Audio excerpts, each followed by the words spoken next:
నేను వెన్నెళ్ళు కూడా కలిపాను. ఓ నీకు ఈత రాదన్నావుగా, మునిగిపోయేలా ఉంటే ఒంటికి బాగా సబ్బు రుద్దుకో, అప్పుడు ఆటోమేటిక్ గా నొరగతో పాటు ఒడ్డు కొట్టుకొచ్చేస్తాం.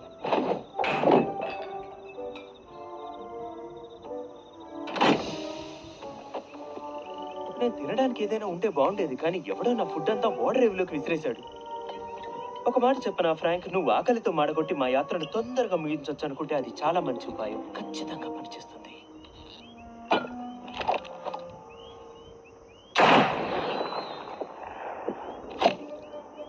నేను దాన్ని తింటాను అనుకుంటున్నావా?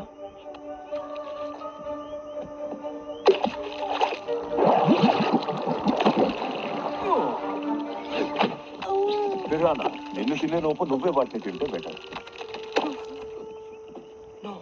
ఆకలి చచ్చిపోయింది. నిజం చెప్పాలి ఫ్రాంక్, ఈ పిరానాలు చాలా బాగున్నాయి. రుచి మాత్రం